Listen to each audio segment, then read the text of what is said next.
People often ask me if I would buy this watch or that watch. Which one's better, this watch or that watch? But you know what people almost never ask? Which watches do you really like, but for some reason would never buy anyway, even if you had the money? I think there's an interesting story there about what drives my and other people's buying behavior. So today, that's what we're doing. Looking at watches I like, but would never buy, and why. Let's dive in. There are a couple of things I think are incredibly cool. No, not cool. Mind-blowing about the Kurt Klaus IWC Eternal Calendar. One is the math and engineering that goes into making an internal, not perpetual, an eternal calendar. I mean, it's largely just gears, gear ratios, and some clutches and levers, but getting all that to work, the programming that goes into this mechanical watch is staggering to me. The other thing that blows my mind is that the watch is 100% crown controlled. There are no switches, there are no indents or pushes anywhere on the case where you have to press in a sometimes very specific sequence to set your watch. The reason I would never buy it is because I'm a person that wears my watches. Wearability is by far the most important thing to me. I don't fall for Uhrwerk watches for the same reason. They're interesting, but the things are hideous, to me at least, on the wrist. The IWC isn't hideous, but it's a big boy, a really big boy. It's not just 44.4 millimeters in diameter, but it's also all dial. There's nothing making this watch wear smaller. The white also really draws attention to the watch. I know that the point of this watch is not so much wearability, but the engineering, but it doesn't, for me, take away from the fact that it's just a bit much to me. I also wouldn't buy the current lineup of Breitling Navitimers. A thing you'll know about Rolex lovers is there's a group of purists that feel modern submariners have gotten too shiny and have lost that tool vibe that they once had. Now for me, the same thing goes for Breitling. I don't know if Breitling was always super blingy. I mean, today isn't even their worst period. The Breitling for Bentley days were far worse in that regard. But Breitling still likes to shine things up. On a chronomat, I actually think it's okay, but not on a Navitimer. To me, the Navitimer doesn't work with a Sunray blue dial and a little bit too much polish and not enough matte brushing. For me, a lot of those colorways come off as wrong, simply because to me, the Navitimer should be a white chapter ring, a black center, and a reverse panda subdial. That's the only layout my brain approves of. And that's why I like the 903 ST2 from Sinn. This, to me, is the truest interpretation of the Navitimer. Slide rule and all. I had an older version of this watch that I sold, but it's back in my I'm considering it list. But the Breitling isn't and won't be for the foreseeable future. I'm a slave to branding.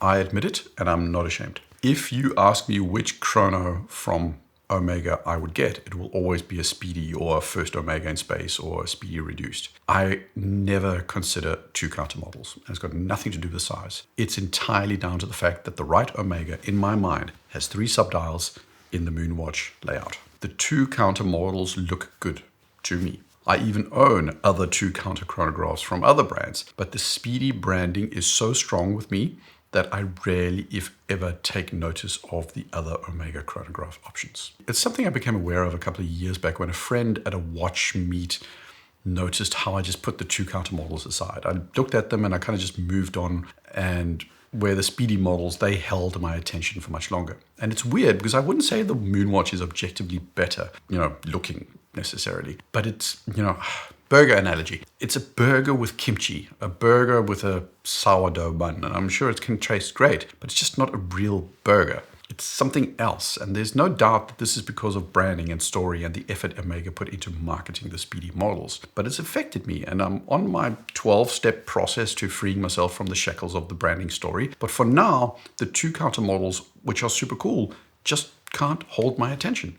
Now, you're still here. That means I'm holding your attention. That could mean you're enjoying the video. If so, you see that like button? Click it. It sends a message to me that I'm doing something worthy of your time. If you're new here, click the subscribe button as well, and you won't miss out on my videos. Thanks a ton. I think the base Polaris date is a bit dull. Some people see it as a truly simple design. I find it entirely uninspiring. The first iterations of the chronos were also a little bit flat for me. The dials just didn't work. And sure, if you look closely, there was stuff going on in terms of detail, but they just felt flat to look at. But maybe it was a year or two after the initial release, they came out with updated models with a Fume gradated effect that vastly improved the chronos. They went from being dull to being really good looking. They got something that elevated them in a way, and they set themselves apart from the basic pandas and simple sunray finishes. But I won't ever buy it because there's the code 1159 chrono. Might have a 430 date window, which would be a deal breaker for most, but not for me. In a head-to-head of looks, I feel the AP just offers a better watch. The gradation is better, the dial with the concentric rings is cooler, everything is just that bit more balanced and more harmonious. And having tried both, the 1159 just has a smoother movement and everything is just finished that bit better if you know what you're looking for.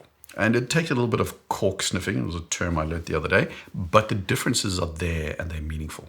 Unfortunately, the 1159 is a fair bit more expensive than a Polaris, so it's not like I'm running out today to get the watch instead. But for me, the JLC would always feel like a compromise, so it's never getting picked, even if it is, relatively speaking, cheaper. I don't care that much for the Pepsi. You can do a navy blue suit and a red power tie. I feel the Pepsi bezel with the Jubilee bracelet is eye-catching. It's a subtle statement piece that adds a bit of color without going overboard. I really like that watch, but it has two problems for me that just make me permanently disregard it. I think it's overrated in terms of popularity. And I think if I worked at an AD, I would die a little inside every day just responding to all the people that just walk in and ask, can I get a Pepsi GMT?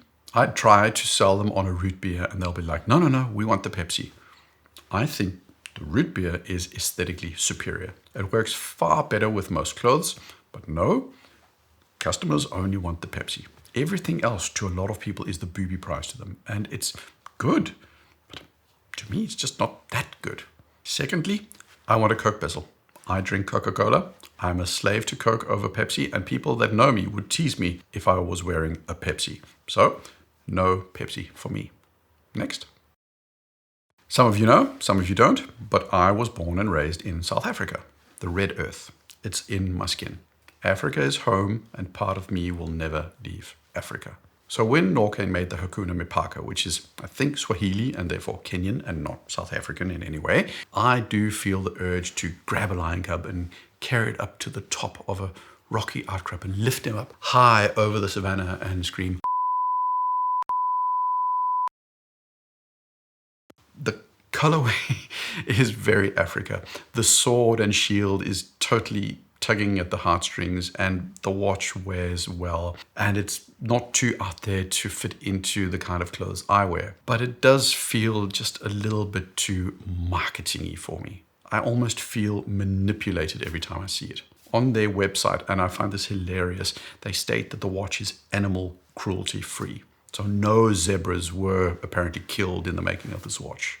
The picture of the owner dude hugging a lion just kills it for me. And I'm sure they're sincere in the things that they're doing, but some white dude hugging lions just feels so colonialist to me, and they lose me completely. So that's why branding can actually have a negative effect on me, even when the intentions are good.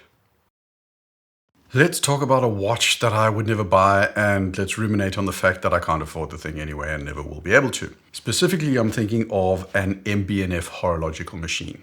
Now, they're not the only brand that do these kinds of watches. Roger Dubuis do something as well in the ballpark, Richard Mille to some extent. Jacob & Co. go far more blingy, but the idea of deconstructing the watch and displaying time in a completely different way is what's common to these brands, at least some of their models. They're technically usually ridiculously impressive. There's an engineering to them that's worthy of high praise. They look cool in a display case, but on the wrist, they look ridiculous often. They feel, to me, like Ben 10 watches, and I just don't get it. To me, they're the difference between the world's best restaurants that just excel at making a really, really good dining experience, and then the restaurants like Noma who take, pride in having you eat live ants and fermented duck farts to challenge your perception of what is edible. Both are an incredible experience, but to me, the latter is a step too far, a step too experimental, and not something I particularly enjoy. I appreciate and respect the skill that goes into it, but, to quote a wise man on how I would like my steak, just chop off its horns, wipe its backside, slap it on a plate. The Submariner in black, good looking watch. One of the most premium regular divers out there. They look good, they're versatile, they're infinitely startable. You can't go wrong. But it's dull in its genericness. I've got my SPP 143 that accomplishes almost exactly what that watch can do for a fraction of the price. The Seamaster 300M has the Cindy Crawford wart at 10 o'clock, which some people really hate, but to me it's what makes the watch interesting. It's what gives the watch personality. And for a Rolex, I think the sub conveys so little in terms of personality. It's just the Submariner. And I'm probably hurting a lot of people's feelings, and I don't intend to. I do like the sub. But as a plain watch, it's too expensive for me and not special enough for me.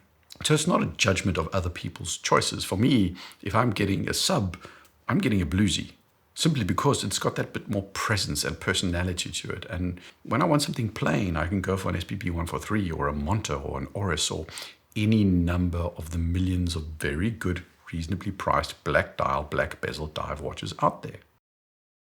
Some people have some really hard lines when it comes to watches. For some, it's the helium escape valve on the Seamaster 300M. For others, it's ceramic. For some people, it's the 430 date window. Other people have tiny meltdowns over 21 or 19 millimeter lug widths. I'm not crazy about those things either, but they're not deal breakers for me. But I have one thing that is pretty much a deal breaker for me on anything above $1,000. Don't put a movement that has a ghost date. No matter how good looking your watch is, no matter how well you put it together, I'm not buying the thing. And I know it's absurd. I reviewed a watch recently that had a ghost date and I called it out. For a small brand, this is something, they have to live with. They probably stand, in the choice between spending money on a more expensive movement without a ghost date or spending money on having to manually modify the movement to remove the ghost date, both of which increase the cost. And if they increase the cost, they increase the sell price. We don't want that, and from a production perspective, it's a reasonable compromise with little to no real-world impact for the user.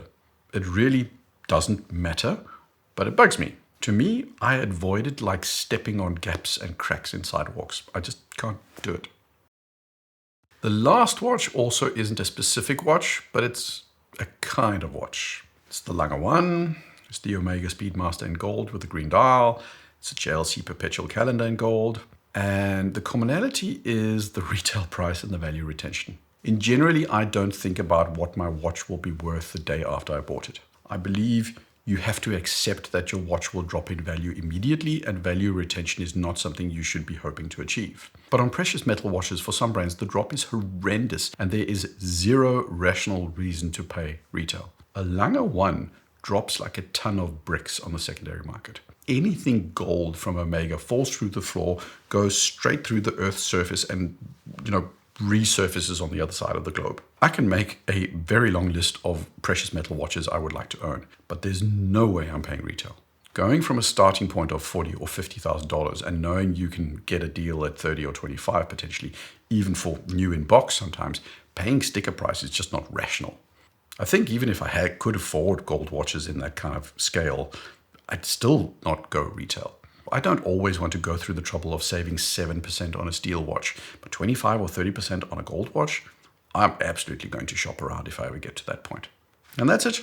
Some of the watches and some of the reasons why I don't buy them. Some of it's grounded in logic and rationality. Other things are deeply personal and bordering on completely irrational. But that's the way it goes with buying shiny jewelry. What are the watches you really like but would never buy, even if you could afford them, and why? Let me know in the comments. Like, subscribe. Cheers.